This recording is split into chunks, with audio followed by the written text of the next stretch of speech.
just happened. Revolution ended about 15-20 minutes ago, and we are going to go over the show. I got my book, I got my notes. Let's dive into it. We are going to start with the buy-in. Buy-in had 3 matches, and they were matches of consequence. We opened up with Leyla Hirsch versus Kris Statlander. This was the blow-off match for their feud, and this was a nice little fun ride. Leyla was really aggressive. Kris just couldn't get out of the block. She got she got some hits in, some moves in, and the match really went into overdrive once Leyla Hirsch hit a hurricane off the apron, and Kris was able to fight back with her power, but wasn't enough. Leyla cheated. She just grabbed an extra turnbuckle, the bar that holds the turnbuckle, and popped. Leyla popped Kris in the dome. She hit that moonsault. 1, 2, 3. There it is. Red Velvet came out to check on Kris, and you've got more coming up with Leyla. Kenny Omega's music hits, and out comes Don Callis, and he's pretty much setting up 2 things. One, he's setting up the return of Kenny Omega, but also 2, Kenny's eventual feud with Adam Cole. We call it Adam Cole if he were to win a transitional champion. Keep that in mind. We had QT Marshall versus Hook, and this was definitely Hook's toughest challenge. And QT Marshall was able to make Hook look very good. Hook ultimately did win the match. He was always going to win, but it's good.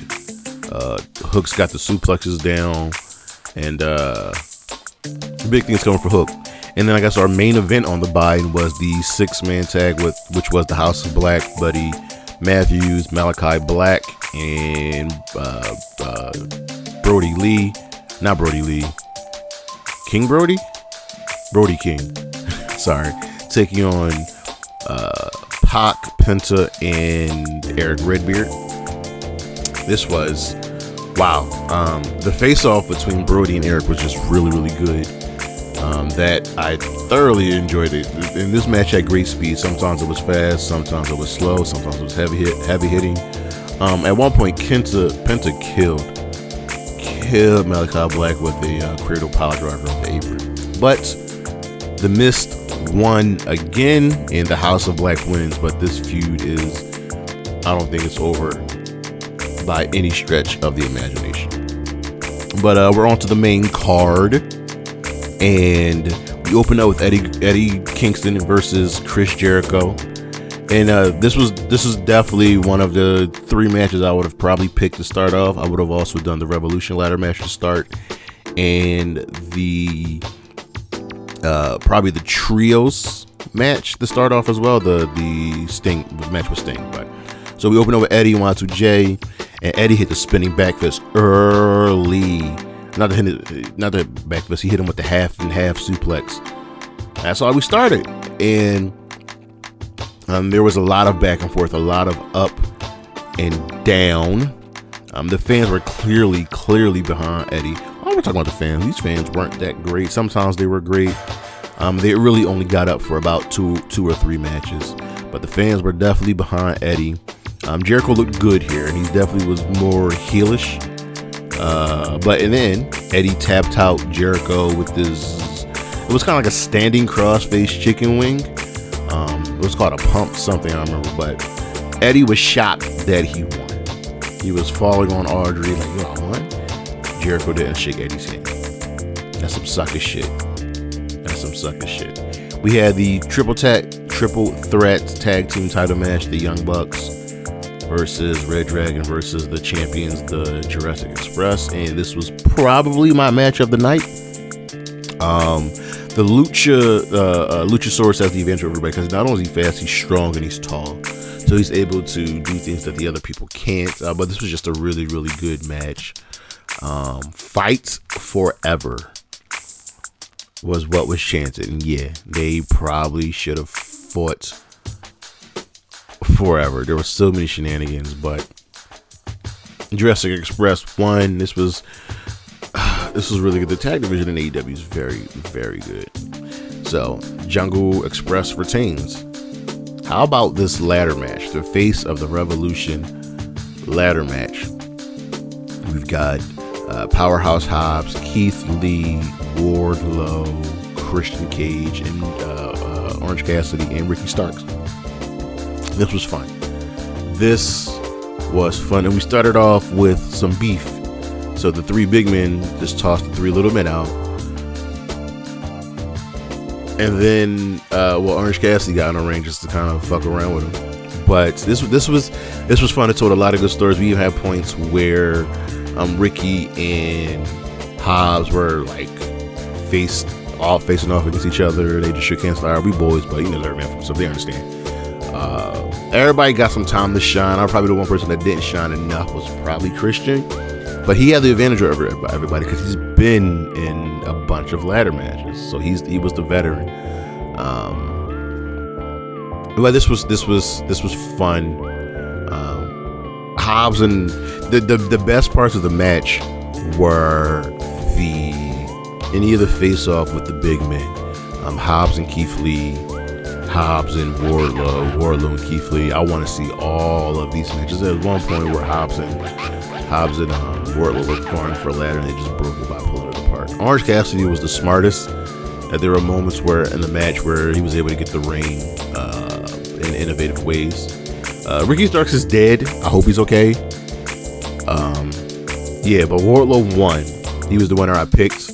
So, for my prediction show, I believe I picked Leyla Hirsch. I picked Hook. I picked the Death Triangle, so that's 2-1. Picked Eddie, 3-1. Jurassic Express, 4-1. Ladder match Wardlow, 5-1. But yeah, so 5-1. Ladder match, we're good. After the ladder match, we got a new AEW signing. Swerve. Isaiah Scott or Shane Strickland. I believe he's going by Swerve Strickland here. And he's all elite. Because whose house is this? Swerve's house. And we have the TBS title. Jade versus Jade Cargill versus Ty Conti. Jade came out looking like, Jade from Mortal Kombat. And this was definitely Jade's best match by far. Ty Conti is definitely the most improved. The match started off with Jade just kissing Ty Conti. They were just fighting. And Jade said, don't nobody care about the karate shit. Oh man, that was funny. But this was a very fun match. Jade took out Anna at one point, and then Anna got paid back with a chair shot. But Jade retained. She's now 29-0. This was good. So right now, the show is off to an actually very, very good start. Then we get to the dog collar match. This is by far the longest match on the show. And oh boy. So it starts off with MJF first playing CM Punk's music and then eventually coming out to his own music. Punk comes out in his old Ring of Honor gear with his old Ring of Honor music. Bro, this is one of the benefits of Tony Khan purchasing Ring of Honor. We get these fun ass fucking moments. This is brutal. They use the chain in many innovative ways. There was a lot of blood on CM Punk's part. Just a lot of blood. And just excuse me. Yeah. They beat the fuck out of each other, and MJF brought in the thumbtacks. And then that wasn't enough to put CM Punk away. So, MJF calls for Wardlow. Wardlow walks down to the ring. MJF is asking for the diamond ring, and Wardlow can't find it. Punk gets the advantage. All of a sudden, Wardlow found the ring. Places it on the apron, the apron, and walks away. Punk gets it, knocks out MJF. 1, 2, 3. He wins. the dog collar match. These things, man. Just wow. Wow. Next up, we had the weakest part of the show by far. And this was the Women's Championship match. Britt Baker defending against Thunder Rosa. I also got the dog collar match right as well, so I'm 6-1 with my predictions. I'm 6-2 here because I picked Thunder Rosa to win and she lost. And the best part about this entire match was the fact that we got a new Women's Championship. It looks beautiful. It looks like, kind of looks like the Men's Championship, just a little bit more square. It looks very, very good. But this match, Britt wins, but it's how she won. All of her matches look the same, are directed and produced the same, with all of this interference, the refs looking incredibly fucking stupid. And I understand, you know, Rosa will be champion. I'm just like, she just tagged with Mercedes Martinez Wednesday, so Mercedes won't be there. I'm officially over Britt Baker. You guys know I'm the biggest fan. She does great character work. It's pretty good on a mic, but just her in-ring ability has not improved, and I'm over. You can see during the match, Britt being coached by Thunder Rosa.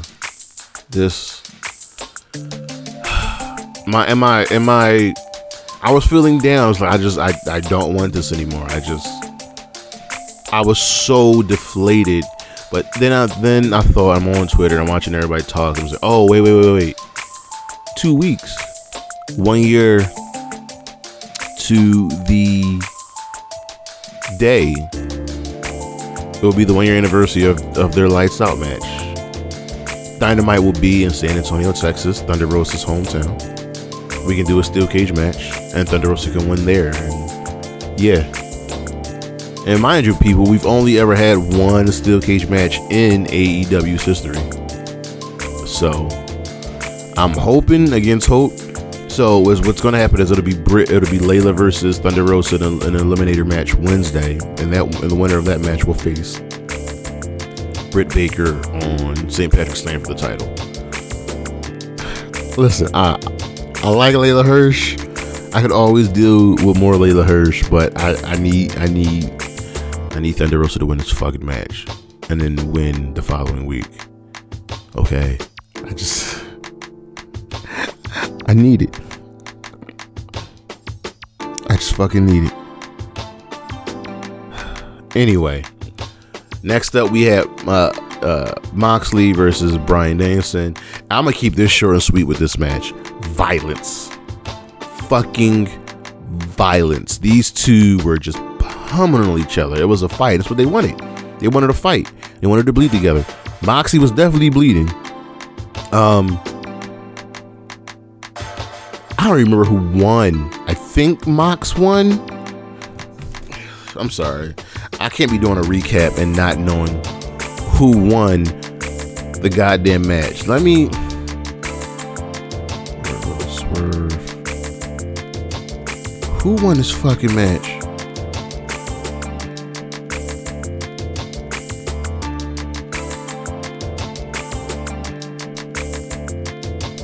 Mox won. Yes. I was like, I knew Mox won, but then these two just kept fighting. And then William Regal came out. Like, bro.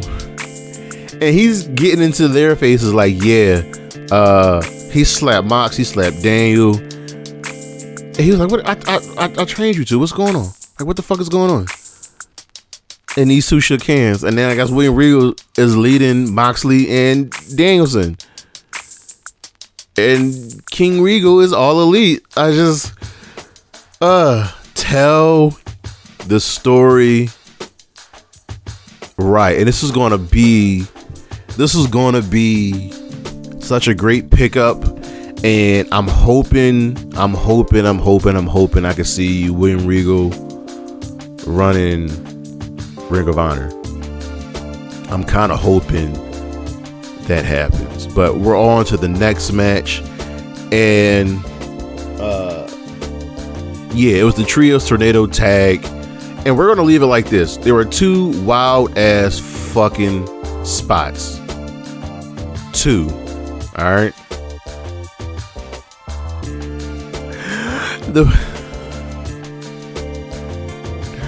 The first, because there's a lot to go over this match, but I'm gonna boil it down to 2 spots.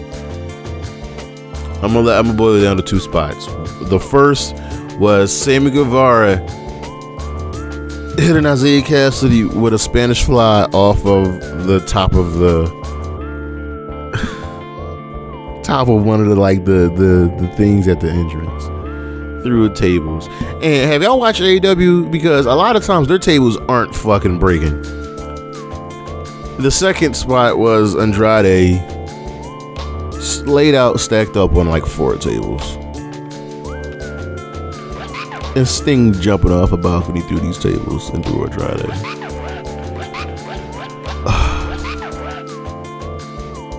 That's what it came down to. Sting, you are 62. What the fuck?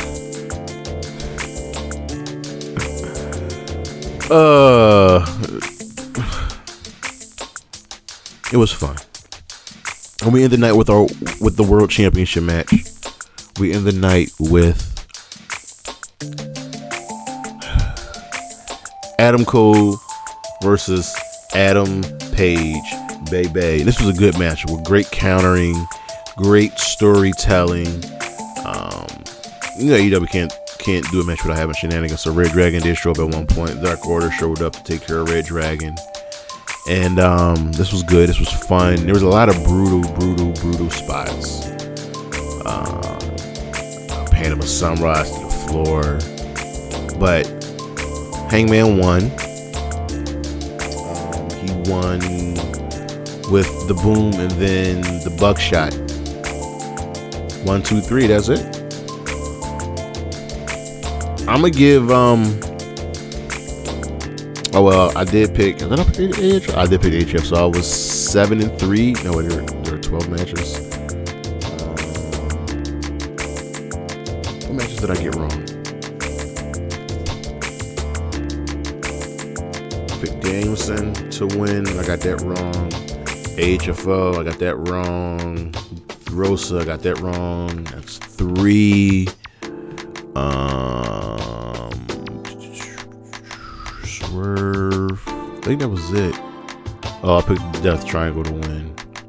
So 4. I was 8-4. It's pretty good. It's not bad. But that was what just happened. The show's gonna get a 7 out of 10. It was a fun show. That Thunder Rosa Britt thing just really brought me down. And at that point, you're following MJF CM Punk.